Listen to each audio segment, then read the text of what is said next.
Hi friends, செம பரபரப்பான கதைக்களத்தில் ஓடிட்டுருக்கக்கூடிய கார்த்திகை தீபம் சீரியலில் நம்ம ஹீரோ கூட இனிமேல் அவங்களுடைய காதல் காட்சி எப்போ வரும், இனிமேல் அவங்க சேர்ந்து வாழுவாங்களா அப்படின்ற எதிர்பார்ப்பு இருக்கிற சமயத்தில் இன்றைக்குரிய எபிசோடில் என்ன மாதிரி விஷயம் நடக்குது அப்படிங்கிறது தான் இந்த வீடியோவில் சொல்லியிருக்கேன். வீடியோவை கடைசி வரைக்கும் ஸ்கிப் பண்ணாமல் பாருங்கள். சேனலை ஃபர்ஸ்ட் டைம் விசிட் பண்ணுறீங்கன்னா மறக்காமல் சப்ஸ்கிரைப் பண்ணிக்கோங்க.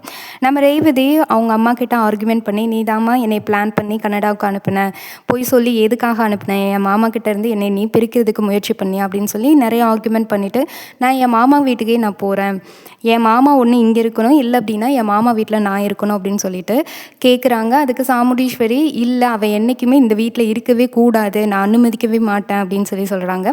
அதுக்கு நான் என் மாமா தான் முக்கியம், என் மாமா கூட தான் நான் வாழுவேன்னு சொல்லிட்டு என்னோடய திங்ஸ் எல்லாத்தையும் நான் பேக் பண்ண போகிறேன்னு மாடியில் போய் திங்ஸ் பேக் பண்ண போயிட்டாங்க. இந்த பக்கம் நம்ம சாமுண்டீஸ்வரி சந்திரா கிட்ட சொல்கிறாங்க, இப்போ பாரு நான் சுட்டுக்கு போகிறேன் அப்படின்னு சொல்லிட்டு உள்ளே போய் கன் எடுத்துகிட்டு வெளியில் வந்து நிற்கிறாங்க. அப்போ நம்மளுடைய ஹீரோயின் மேலேருந்து அவங்க லக்கேஜ் எல்லாம் எடுத்துகிட்டு கீழே இறங்கி வராங்க. அப்போ ஹீரோயினை பார்த்து என்ன சொல்கிறாங்க அப்படின்னா, ரேவதி, நான் உன்கிட்ட அவ்வளவு தூரம் சொல்லியும் என் பேச்சு மதிக்காமல் என் வீட்டை விட்டு வெளியில் போகிறேன்னு நிற்கிறல்ல, உனக்கு அவன் தான் அவ்வளோ முக்கியமாக போயிடுச்சா? சரி, என்னை விட்டுட்டு போயிட்டேன் அப்படின்னு வச்சுக்க, இப்போவே இந்த இடத்துல நான் என்னை சுட்டுக்கிட்டு செத்து போயிடுவேன் அப்படின்னு சொல்கிறாங்க.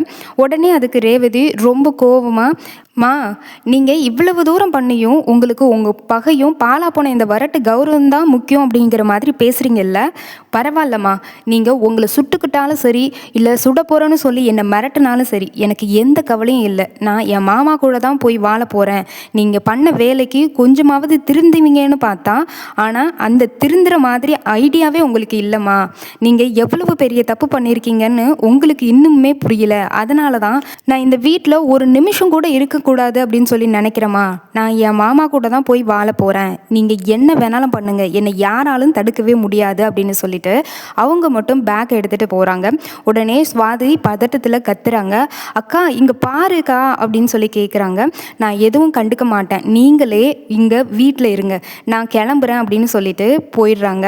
அந்த இடத்துல சந்திரா அங்கே வந்துட்டு, ரேவதி அக்கா சுட்டுக்கு போகிறா, அக்காவுக்கு ஏதாவது ஒன்று ஆச்சு, ஒன்று நான் சும்மா விட மாட்டேன், ஒழுங்க வீட்டுக்குள்ளே வா அப்படின்னு சொல்லி அவள் கையை பிடிச்சி இழுக்கிறாங்க. அதுக்கு நம்ம ரேவதி, விடுங்க சித்தி அப்படின்னு சொல்லி 2-3 டைம் சொல்கிறாங்க. அதுக்கு சந்திரா, என்னால் உன்னை விடவே முடியாது, ஒழுங்க வீட்டுக்குள்ளே வா அப்படின்னு சொல்லி கூப்பிடுறாங்க. உடனே நம்ம ரேவதி பலார்னு சந்திராவுடைய கன்னத்தில் ஓங்கி ஒரு அறை விடுறாங்க. நீ பண்ண வேலையெல்லாம் எனக்கு எல்லாம் தெரியும் அப்படின்னு சொல்லிட்டு சந்திராவுக்கு செம்ம அறை விடுறாங்க. அந்த அறவிற சீன் எல்லாமே வேறு லெவலில் இருக்கும். அண்ட் இன்னொரு பக்கம் என்ன நடக்குது அப்படின்னா, முத்துவேலை போலீஸ் வந்து அரெஸ்ட் பண்ணிட்டு போயிடுறாங்க, ஜெயிலுக்கு கூட்டிகிட்டு போயிடுறாங்க. உடனே அங்கேருந்து அவன் பயங்கரமாக கத்துறான், எதுக்கு சார், நான் எதுவுமே தப்பு பண்ணல, என்னை வெளியே விடுங்க சார் அப்படின்னு சொல்லி. ஏன் என்னை அரெஸ்ட் பண்ணிங்க, நான் யாருக்குமே கால் பண்ணவே இல்லை சார் அப்படின்ற மாதிரி கத்தி கூச்சலிட்டு இருக்காரு. அப்படி அவர் சொல்லிக்கிட்டு இருக்கிறப்பயே இன்ஸ்பெக்டர் லத்தி எடுத்துகிட்டு போய் செம அடிக்கிறாரு. ஏன்டா ஃப்ளைட்டு போகிறவங்களுக்கு பாம் வச்சுருக்க அப்படின்னு சொல்லி மிரட்டுவியா, இதனால் எத்தனை பேருக்கு எவ்வளோ பெரிய லாஸ் தெரியுமா, எத்தனை பேருடைய வேலை பாதிக்கப்பட்டுச்சு தெரியுமா அப்படின்னு சொல்லி செம அடி வெளுத்து வாங்குறாரு இன்ஸ்பெக்டரு. அதுக்கு நம்ம முத்துவேல், சார் நான் எதுவுமே பண்ணவே இல்லை சார், ஏன் சார் என்னை அடிக்கிறீங்க, நான் யாருக்குமே கால் பண்ணவே இல்லை சார், தேவையில்லாமல் என்னை அடிக்காதீங்க சார், சார் நிப்பாட்டுங்க சார் அப்படின்னு சொல்லி கதறுன்னு கதறாரு. இந்த சீன்னா செம்ம காமெடியாகவே போயிட்டுருக்கு. இந்த மாதிரி தான் இன்றைக்குரிய எபிசோட் அப்படிங்கிறது வரப்போகுது. அண்ட் இந்த எபிசோட் பற்றின உங்களுடைய கருத்தை கீழே கமெண்ட் பண்ணுங்கள். அண்ட் அடுத்தடுத்த எபிசோட் எப்படி வரும் அப்படின்றத டீட்டெயில் இன்ஃபர்மேஷனாக நெக்ஸ்ட் வீடியோஸில் போடுறேன். மறக்காமல் சேனலை சப்ஸ்கிரைப் பண்ணி இந்த வீடியோ பிடிச்சிருந்தா லைக் பண்ணி கீழே ஹைப் பண்ணி எல்லோ கலர் ஸ்டார் காமிச்சா ஹைப் பண்ணி விடுங்க. தேங்க்யூ.